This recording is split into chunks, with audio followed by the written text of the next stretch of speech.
Assalamualaikum warahmatullahi wabarakatuh. Berjumpa kembali di program Ngaji Pinggir Jurang bersama saya Firdaus El Mainuri dan Saya Kajito El Kayani. gimana kabarnya Mas Kajito? Alhamdulillah kabar baik Mas. Ya, semakin semangat terus ya. Oh ya harus tetap semangat. Apalagi punya program baru nih. Oh, Nah, program baru dan tambah semangat kayaknya. Tambah semangat. Mas, hari ini kita akan ngaji soal surga. Surga ya. Ya. Jadi ada banyak video yang beredar itu Mas tentang ustadz-ustadz yang menggambarkan surga. Jadi mereka menggambarkan bahwa surga itu adalah tempat untuk bersenang-senang. Bener Jadi, dong. Surga tempat bersenang-senang. Jadi di sana itu semuanya tersedia. Jadi sampai-sampai nih Mas. Jadi di sana itu bahkan ada pesta seks juga. Bidadari-bidadari di sana itu. Jadi seolah-olah surga itu digambarkan tempat untuk pelampiasan seksual. Nah, ini banyak video-video seperti itu, Mas. Gimana nih menurut Mas Kajito? Menurut saya konsep surga itu di setiap agama tuh beda-beda. Ini yang aneh ya. Jadi agama Islam digambarkan dengan di bawahnya mengalir sungai-sungai gitu kan. Ada sungai madu, sungai susu, sungai arak gitu. Macam-macam lah sungainya. Kalau gambaran ini diterapkan untuk orang Indonesia sebenarnya tuh nggak istimewa Mas. Kecuali sungai susu ya karena nggak ada. Tapi kalau mengalir di bawahnya sungai-sungai itu biasa aja. Apalagi rumahnya samping sungai ya. Malah takut kebanjiran. Jadi gambaran ini di internal Islam aja udah beda ini ya pemahamannya ya. Apalagi di agama yang lain, agama Kristen, agama Hindu itu udah beda-beda. Agama Buddha apalagi konsep surganya malah bukan surga fisik ya, pembebasan. Jadi bukan orang masuk ke taman jalan-jalan nggak ada. Jadi terbebas dari reinkarnasi gitu ya. Nibbana itu ya pembebasan mutlak. Jadi malah kekosongan akhirnya kan. Nah ini menunjukkan bahwa konsep itu memang surga memang beda-beda. Surganya orang Viking perang terus dia. Masuk surga itu malah perang. Bahagia dengan berperang itu. Nah, apa kesimpulannya? Artinya bahwa semua konsep surga itu kesimpulannya satu. Apapun yang buat orang bahagia. Gitu. Saya bacakan nih salah satu ayat ini Mas, surat Al-Baqarah ya. Bismillahirrahmanirrahim. وَبَشِّرِ الَّذِينَ آمَنُوا وَعَمِلُوا الصَّالِحَاتِ أَنَّ لَهُمْ جَنَّاتٍ تَجْرِي مِنْ تَحْتِهَا الْأَنْهَارُ كُلَّمَا رُزِقُوا مِنْهَا مِنْ ثَمَرَاتِ رِزْقًا قَالُوا هَذَا الَّذِي رُزِقْنَا مِنْ قَبْلُ وَأُتُوا بِهِ مُتَشَابِهًا وَلَهُمْ فِيهَا أَزْوَاجٌ مُطَهَّرَةٌ وَهُمْ فِيهَا خَالِدُونَ. Jadi di sana itu sampaikanlah kabar gembira pada orang yang beriman bahwa kelak mereka yang mendapatkan surga. Di situ ada mengalir di bawahnya sungai-sungai, kemudian rezekinya ya, seperti buah-buahan, kemudian ada lagi azwajum mutahharah, istri-istri yang suci. Ini yang penggambaran tentang surga. Ini. Jadi selain ada sungai, kemudian buah-buahan, kemudian juga azwajum mutahharah. Jadi ada juga ayat yang lain ya seperti di Waqiah itu wahurun in. Jadi ada bidadari-bidadari. Jadi ini yang sering ini. Ya, jadi ayat tadi kan yang populer ya disebutkan di mana-mana. Jadi ini ayat yang lengkap ini karena digambarkan di bawahnya sungai-sungai gitu kan. Bagi orang Arab itu sesuatu yang spesial. Karena kan jangankan sungai, airnya susah Mas. Ya, karena tandus gitu. Karena padang pasir. Ada oasis tapi jarang gitu ya. Mereka bahkan sampai bunuh-bunuhan demi air itu. Jadi kalau Anda masuk ke suku lain ngambil airnya, kamu halal darahnya dibunuh. Bahkan setelah Islam turun hukumnya masih begitu. Apalagi sebelum Islam gitu loh. Lebih barbar lagi kan. Artinya bahwa imajinasi orang tentang surga itu memang sesuai dengan imajinasi tertinggi mereka. Impian mereka itu apa gitu loh. Seperti tadi disebutkan ada azwajum mutahharah, istri yang suci ya, selalu suci bahkan. Ada yang menafsiri selalu suci di sini apa? Selalu perawan. Makanya Mas, ada ustadz itu Mas di videonya itu. Jadi kerjaan kita nanti di surga itu mecahin keperawanan gitu. Jadi setelah mecahin perawan, nanti dia perawan lagi kerjaannya begitu terus. Bahkan sangat pernah viral itu katanya di surga itu ada pesta seks. Pesta seks ya. Ya, bahkan Khalid Basalamah bilang bahwa kita itu dikasih kekuatan 100 laki-laki. Jadi laki-laki yang masuk surga itu kekuatannya itu seperti 100 laki-laki untuk menikmati seks di sana itu. Wah, gila nih, gimana nih menurut Mas itu? Ini apa istilahnya, penggambaran yang paling dasar ya. Tapi kalau ustadz-ustadz itu memakai ayat ini untuk menggambarkan balasan orang masuk surga, itu terlalu receh menurut saya. Gitu. Dan itu bukan tingkat kenikmatan tertinggi sebenarnya kan, karena kenikmatan tertinggi adalah bertemu Tuhan. Nah, karena keindahan Tuhan tuh membuat orang lupa keindahan yang lain gitu ya, saking indahnya. Nah, gitu. Jadi kalau mikirnya di sana itu nanti masuk surga kita bisa ngapain, bisa melakukan apa saja, apa yang kita inginkan, semuanya tersedia di sana. Nah, itu secara umum begitu ya. Kemudian itu ditafsirkan oleh masing-masing agama dengan imajinasi mereka, kaum mereka sendiri. Di Arab penafsirannya begitu, ada sungai, ada istri seluruhnya. Bahkan ada anak-anak yang kekal. Jadi di surga kan nggak punya anak ya, tapi disediakan anak-anak yang kekal katanya. Anak-anak ini akan selalu jadi anak-anak sepanjang abad ya, selama-lamanya. Kan penggambarannya begitu ya. Kenapa begitu? Karena periode manusia di dunia misalnya itu kan umumnya anak-anak awalnya lucu gitu. Begitu gede ngeselin, bolos sekolah, nyuri duit gitu kan. Nakal gitu kan. Dikirim ke mabuk, tatoan itu kita kesel ngelihatnya kan. Nah, itu seolah-olah digambarkan nanti tuh anaknya waduh kekal, kecil tapi tetap kecil, nggak bisa gede gitu ya. Nah, sekali lagi ini kan cuma penggambaran ya. Tapi wujud sejatinya surga, kenikmatannya seperti apa, itu kan nggak bisa dibayangkan, Mas. Jadi surga itu sebenarnya nggak bisa dibayangkan oleh Khalid Basalamah, oleh Felix Siau, oleh siapapun. Kalau Felix Siau itu malah bilang, Mas, jadi dia tuh di surga itu nanti ya kita sumpamanya kayak mabuk sama makan babi nanti boleh di sana, jadi halal gitu. Ya prinsipnya kan gini kan, di surga itu kan nggak ada Ini yang maaf, haram. saya bacakan. Jadi ini sebenarnya Mas mungkin berangkat dari satu ayat ya. Jadi ada surat Az-Zukhruf ya. Jadi di situ menjelaskan Bismillahirrahmanirrahim. Yutafu alaihim bisihafim min dhahabin wa aqwabin wa fiha ma tashtahil anfus wa taludzul ayun wa antum fiha khalidun.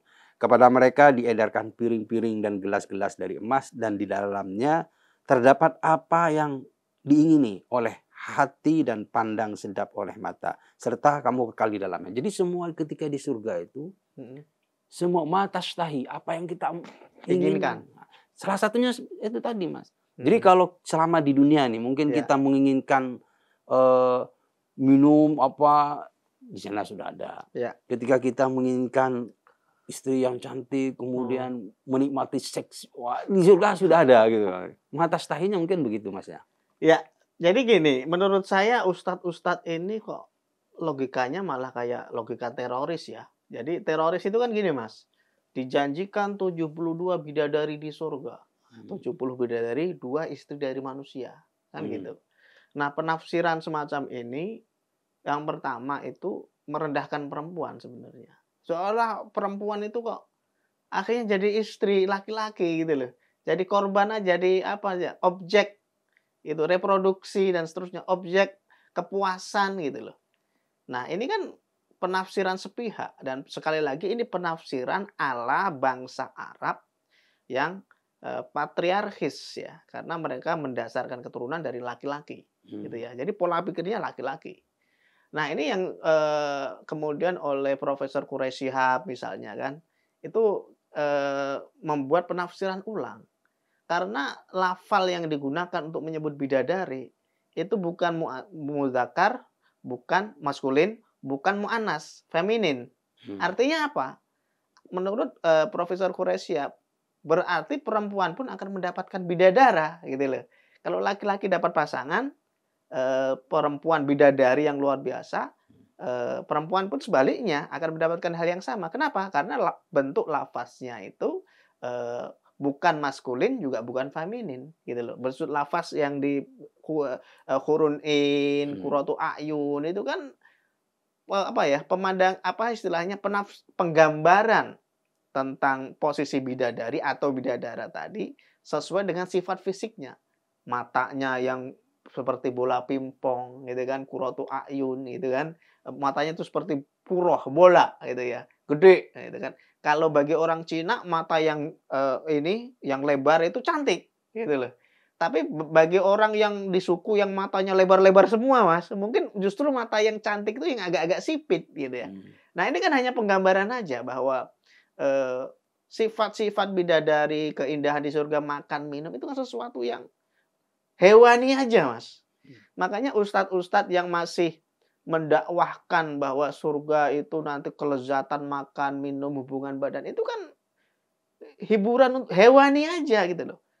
Manusia yang bisa Jasmani, berpikir. jadi kenikmatan jasmani aja sebenarnya. Iya, jasmani aja, sesuatu yang rendah sifatnya gitu loh. Makanya kalau kita menawarkan ini sebagai nanti di surga akan 70, wah itu kan terlalu rendah gitu loh. Tawaran di surga itu selain itu kalau bisa. Karena kalau Anda menawarkan nanti kamu bisa minum alkohol sepuasnya, makan babi sepuasnya. Ngapain jauh-jauh kata orang Kristen kan? Kami di dunia ini makan babi sepuasnya, minum alkohol sepuasnya, ngapain jauh-jauh sampai surga. Makanya ibarat sales mobil, sales Islam ini kan kurang kreatif akhirnya kan. Kamu nawarkan orang makan babi, minum alkohol di surga. Sementara agama lain sudah bebas di dunia gitu loh. Ngapain nunggu sampai surga? Karena gini, Mas. Jadi ada yang bilang bahwa dunia sijnul mukmin. Jadi dunia ini adalah penjara bagi kaum mukmin. Jadi semuanya tuh dibatasi, Mas.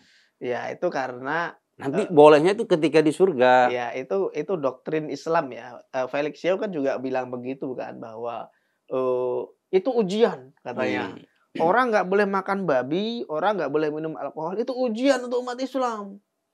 Yang lain, yang Muslim, yang Kristen, yang Katolik, yang Hindu, silakan. Ini surga kalian. Nanti di akhirat kalian masuk neraka. Jatah kami di surga, kan gitu kan logikanya kan. Padahal ya belum tentu, karena imajinasi surga pada setiap agama itu beda-beda. Makanya kalau orang Hindu kemudian dimasukkan ke surganya orang Islam, bingung juga loh. Surganya kok kayak gini gitu kan. Kalau memang sesuai tafsir orang Arab ya. Sebaliknya kalau orang Arab masuk surganya orang Viking, ya mereka mungkin senang juga, mereka hobi perang juga kan. Tapi capek juga Mas perang terus. Nah, itu kan beda. Makanya penafsiran surga menawarkan bahwa nanti surga dapat 70 itu dangkal banget, dan ini yang justru jadikan alat ya untuk mendangkalkan Islam gitu loh. Pada akhirnya orang-orang itu berbuat baik karena surga, berbuat ini karena surga yang diimajinasikan sebagai balasan yang receh gitu. Mestinya kan enggak ya. Islam itu kan bukan sesuatu yang remeh, yang membicarakan bidadari yang selalu perawan, membicarakan tadi apa piring emas, tapi ditafsirnya itu mangkok ya, mangkok yang agak gede gitu ya. Pokoknya peralatan emas, di dalam mangkok tentu ada makanan ya, makanan, dan itu sebanyak di surga dalam sebuah tafsir ya, itu pembantunya, khodimnya itu 70.000 Mas. Makanya dulu ada Tengku Zul bilang, siapa bilang 72? 70.000 maksudnya ini. Jadi pelayannya, dan dia membawa baki, membawa tadi piring atau baskom gitu ya, berisi kelezatan makanan, minuman dan seterusnya. Itu 70.000 gitu. Nah, ini sekali lagi kan hanya penggambaran versi Islam, bahkan penggambaran versi orang Arab. Jadi dulu kalau orang-orang Jawa ditawari dengan semacam itu, orang Hindu ya, waktu Sunan Kalijogo berdakwah, kalau tawarannya hanya nanti di surga kamu bisa mabuk, lah ngapain? Tapi kan ada yang bilang ini sebagai salah satu strategi dakwah, Mas. Apa? Salah satu strategi dakwah untuk mengajak orang-orang itu berbuat baik. Jadi begini, udahlah nggak boleh begini, nanti di surga balasannya. Kamu jangan berzina, jangan melakukan hal-hal yang kayak tadi ya, melakukan seks sembarangan ini. Nanti di surga kok ini. Nah, itu. Jadi ini kan salah satu strategi dakwah. Tapi itu menurut saya strateginya malah kuno, ketinggalan ya. Karena mestinya dibebaskan aja. Kamu akan mendapat apapun yang kamu inginkan. Kamu suka baca novel online, kamu akan dapat novel online. Kamu hobinya shopping, merek-merek terkenal, kamu akan bisa shopping sepuasnya sepanjang masa. Mobile Legend. Mobile Legend. Kamu akan main Mobile Legend tanpa ngerank, tanpa putus-putus, menang terus. Saya teringat dengan tulisannya Kiai Nadir Sahusian itu. Jadi soal surga. Jadi dia itu mengomentari soal surga yang waktu itu viral ya, tentang di surga itu pesta seks, dan dia tuh menurut saya ya surga itu ya menurut Kiai Husain itu ya. Jadi ya surga itu ya tidak sama. Jadi penggambaran surga itu jangan sampai sama gitu ya. Surganya kalau orang Jawa mungkin akan berbeda gitu loh. Sama dengan Arab. Kalau untuk generasi sekarang kalau nanya, emang di surga ada wifi? Ya ada gitu. Jadi surga itu, konsep surga itu berarti kan harus disesuaikan, Mas. Iya. Mungkin dulu ya di zaman Arab saat itu ketika Islam baru turun, konsep surga yang pas untuk apa istilahnya pada masyarakat saat itu ya seperti itu, jannatin tajri min tahtihal anhar gitu. Tapi kalau untuk generasi milenial dan Gen Z, Gen apa sekarang ini, konsep surga mungkin harus lebih dikembangkan atau gimana menurut Mas Kajito? Ya, artinya gini loh, ustadz-ustadz, ulama-ulama itu jangan jadul kalau menafsirkan ayat gitu ya. Karena di ayat Quran tadi ada Mas Firdaus juga sebutkan kan, apapun yang kamu inginkan, disediakan, itu kan sudah cukup sebenarnya. Apapun itu, kamu pengennya apa, kan gitu. Kalau kamu hanya menggambarkan pesta seks, kamu merendahkan, bahkan kalau korbannya hanya perempuan ya. Dapat bidadari kan perempuan. 72, duanya dari manusia, 70-nya bidadari. Itu kan kamu merendahkan perempuan. Dan nggak bagus itu, seksis namanya. Makanya kamu cara menggambarkan ayat, bukan ayatnya yang salah ya. Cara kamu menafsirkannya yang sudah nggak sesuai zaman lagi. Maka ada yang nanya begini, Mas. Kalau seumpamanya laki-laki dapat bidadari, terus istri atau wanita solehah dapat apa? Karena kan Allah sendiri mengatakan bahwa antara balasan bagi orang mukmin, laki-laki yang dan perempuan yang beriman ya sama aja. Mereka mendapat balasan yang sama. Betul. Ya ada yang nanya seperti itu, Mas. Iya. Kalau ustadz-ustadz, ulama-ulama tradisional biasanya jawabnya gini. Kalau laki-laki dapat bidadari, perempuan akan dapat perhiasan. Karena perempuan tuh suka perhiasan. Gitu. Perempuan mau selendang model apa dapat. Mau cincin gelang model apa dapat. Gitu ya. Itu narasi dari ustadz-ustadz tradisional gitu. Nah, tapi tadi saya bilang Profesor Huraisyab mengembangkan tafsir lagi. Pemaknaannya nggak gitu. Karena bidadari itu diterjemahkan oleh ahli tafsir yang patriarkis, yang mengagungkan laki-laki di Arab, makanya ditafsirkan sebagai perempuan, gitu kan.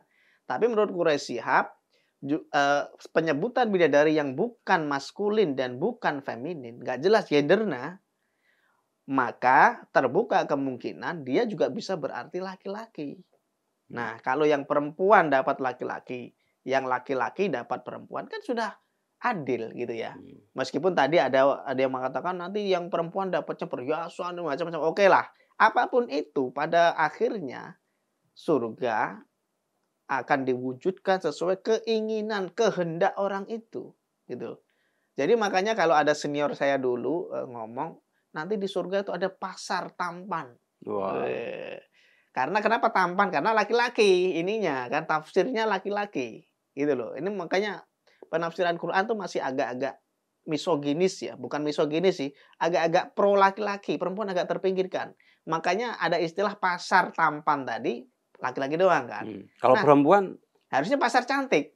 Nah itu kalau di logika modern kita mungkin maksudnya operasi plastik kan. Biar lebih tampan lagi gitu. Jadi dia tinggal pengen seperti apa wajahnya gitu ya.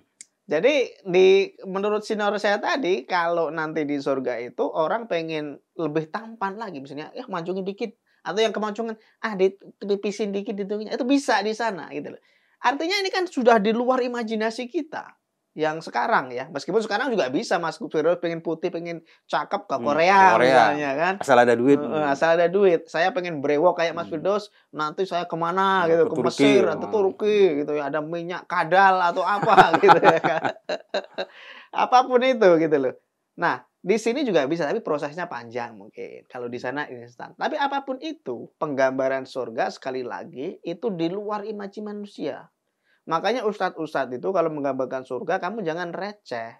Kamu harus tetap menyatakan surga yang sejati itu di luar imajinasi manusia, di luar imajinasi semua orang, gitu ya.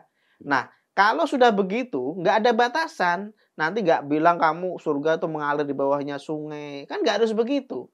Mungkin begitu, tapi kan ada gambaran masa surga gitu semua, malah kayak perumahan mas akhirnya, sama tipenya gitu kan. Ya enggak dong. Makanya kenapa surga itu nggak membosankan? Karena keindahannya juga di luar imajinasi, gitu loh. Nah, kemudian yang perlu juga dicatat adalah apa namanya, karakter-karakter tentang surga ini itu kan juga sebuah tawaran yang sangat klise menurut saya. Jadi orang beribadah itu kalau secara tauhid ya, kita ngomong secara akidah ya, itu akidahnya kelompok akar rumput gitu ya. Tapi kan orang sebagai imbalan, Mas. Surga itu kan sebagai imbalan bagi orang-orang yang beriman tadi itu kan. Betul. Tapi imbalan paling tinggi itu bertemu Tuhan. Menatap Tuhan. Gitu ya. Jadi kenikmatan tertinggi surga itu bukan makan, bukan ini keenakan hubungan badan, enggak. Melihat sebenarnya. Melihat meskipun kata Nabi itu tidak dengan mata. Gitu ya. Mungkin dengan hati. Dengan apalah penggambar. Itu pun di luar imajinasi lagi. Sekali lagi gitu loh. Jadi para ustadz ini, bahkan ada yang ustadz bodoh itu mengatakan kenikmatan tertinggi itu seks. Itu goblok banget itu ustadznya. Ya itu mungkin mata stahi, Mas. Mungkin dia di sini di dunia ini itu apa yang menjadi salah satu keinginan dia. Iya, mungkin imajinasi dia sebagai ustadz, mungkin di dunia dia terbatas gitu ya.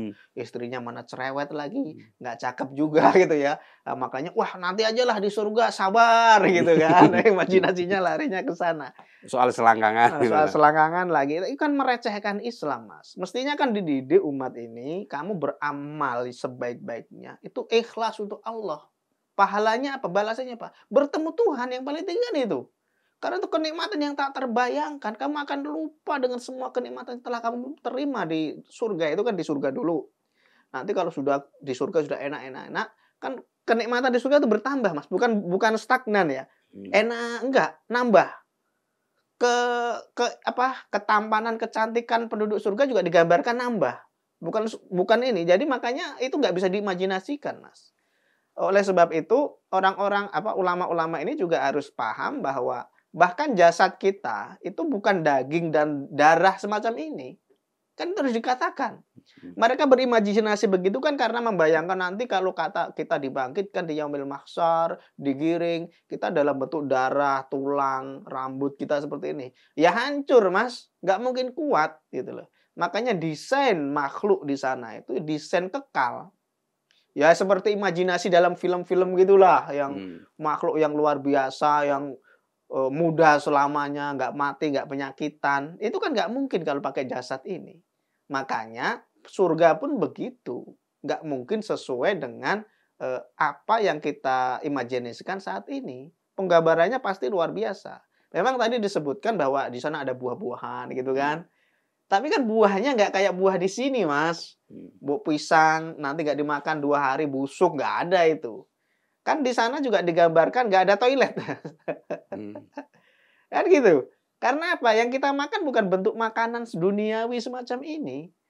Oleh sebab itu, penggambaran tentang surga juga harus disesuaikan. Apalagi tadi Mas Firdaus bilang untuk Gen Z, untuk milenial. Bagi sekarang nih, anak yang suka main game, yang suka mobil, apakah dia akan bakal nanya kan, emang di surga ada Mobile Legend, bisa main game? Nah, kan gitu. Artinya bahwa iming-iming surga untuk seperti orang-orang jadul, orang-orang tua mungkin nggak akan ngefek ke mereka, gitu loh. Mereka ngapain aku masuk surga kalau di sana tuh kerjaannya cuma makan babi sama minum arak, nggak enak. Kan di dunia kan arak pahit ya, meskipun katanya di surga araknya nggak pahit gitu ya. Wah nggak enak gitu. Nah, mending main Mobile Legend kita atau apa gitu, game-game yang lain, Free Fire atau apalah yang mereka mainkan itu daripada surga versi bapak-bapak gitu loh. Jadi menurut saya memang sekali lagi untuk ustadz-ustadz apalagi yang baru mu'alaf gitu ya seperti Felix Xiao dan seterusnya untuk menggambarkan Islam, menggambarkan surga itu sebaiknya jangan recehan. jangan kamu meletakkan iming-iming tentang surga itu sesuai dengan imajinasi kamu sendiri atau imajinasi orang Arab ya. Karena Quran itu sebenarnya melampaui semua itu. Kamu harus kreatif dong. Kalau menggambarkan Mungkin pada saat itu Mm-mm. pas ya untuk kondisi Arab Iya ya dong. ketika ayat itu turun ya. Iya, Mas Firdaus bayangin deh, Nabi Muhammad turun nih di Arab. Tiba-tiba dia bawa imajinasi surga seperti imajinasinya orang modern sekarang. Kamu akan naik pesawat ulang-alik ke Mars. Di Mars nanti kamu ada wahana yang nggak masuk dong. Mereka harus menggambarkan surga itu sesuai dengan keinginan yang bisa dijangkau oleh logika mereka saat itu. Gambar ada sungai-sungai, ada sungai arak, sungai susu, sungai madu. Wah, bayangkan sungai madu, Mas. Madu sebanyak itu di sungai apa enggak ini kamu tenggelam nih. Cendol aja sebanyak itu sudah sangat luar biasa, apalagi itu madu, apalagi itu susu, apalagi itu arak gitu ya. Dan ini memang sesuatu yang relate saat itu gitu loh. Makanya kalau kita kembalikan, kita tarik lagi ke zaman Islam 1400 tahun yang lalu, menurut saya ulama-ulama kita, ustadz-ustadz kita itu kurang kreatif.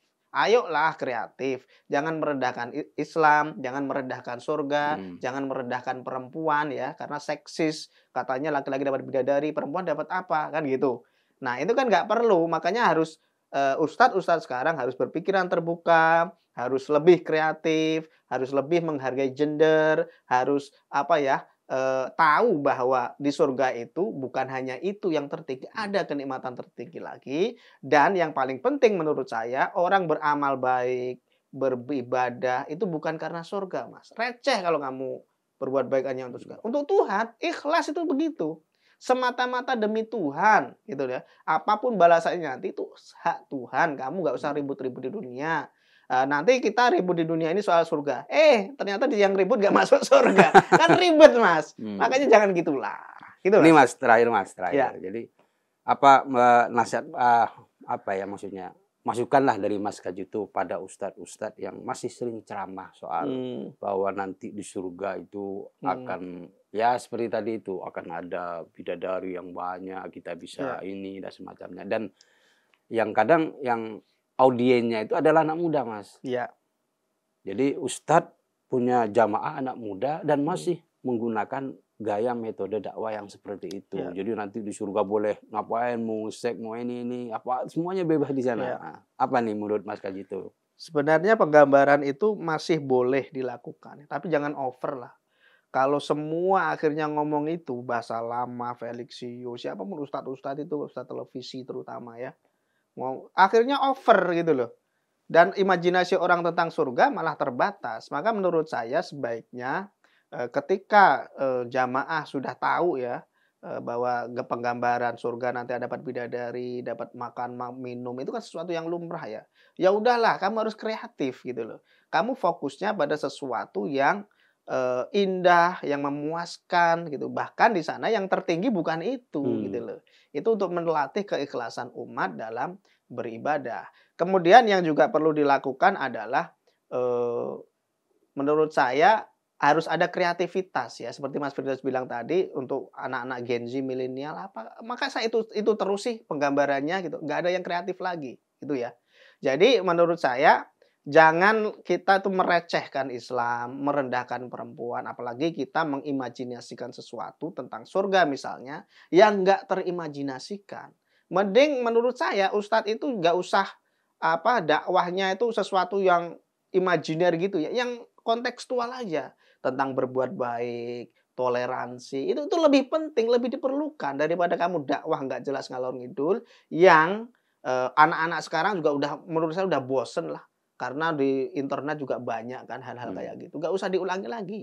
Yang penting itu yang dilakukan Ustadz sekarang adalah melakukan edukasi, memberikan edukasi kepada masyarakat. Bagaimana menjadi umat Islam yang rahmatan lil alamin, bukan umat Islam yang ngamuan. Kalau ada orang bikin gereja ngamuk, marah, bukan seperti itu, tapi umat Islam yang toleran, yang menerima perbedaan, yang memahami Quran dengan pemahaman yang luas, yang memahami hadis dengan pemahaman yang menerima ya, bukan hanya pemahaman yang mencari kekurangan, tapi pemahaman yang juga menerima perbedaan. Saya kira itu, Mas.